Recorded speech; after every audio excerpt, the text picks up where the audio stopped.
આ ટાઈમ છે, ભરતી આવી છે અને આ પુષ્કળ ભરતી આવવાની છે 2-3 વર્ષ. તો આ વર્ષે, આ વર્ષના શરૂઆતમાં જે સ્વપ્ન જોવું હોય ને દિલ ખોલીને જોઈ લે, કારણ કે વેબ સંકુલ 26 કલાક માટે પોતાનો પ્રોફિટ ભૂલી જવાનું છે. 26 કલાક માટે વેબ સંકુલે દરવાજા ખોલી નાખ્યા. તમને આપણે પાસ કરાવવા છે અને આ 26 કલાક છે એ 26 કલાકનો લાભ લઈને 27 તારીખથી તમારે બાકી બધી વસ્તુ સાઈડમાં મૂકી દેવાની છે. હું પાસ થાઈશ કે પાસ નહીં થાવ, મહેનત થાશે, મહેનત નહીં થાય, વાંચીશું કેમ, ક્યાંથી વાંચીશું, કેમ આવડશે, બધાય પ્રશ્નનું એક પોટલું વારવાનું અને એ પોટલું સાઈડમાં મૂકી દેવાનું. 27 જાન્યુઆરીથી ખાલી ને ખાલી તૈયારી.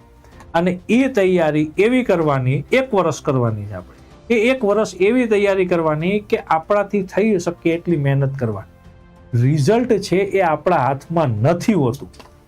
રિઝલ્ટ ક્યારે આપણા હાથમાં નથી હોતું, એ હંમેશા ઉપર હોય છે. આપણા હાથમાં શું હોય છે? આપણી મહેનત. અને એ મહેનત કરવા માટે તમારે તૈયાર રહેવાનું છે.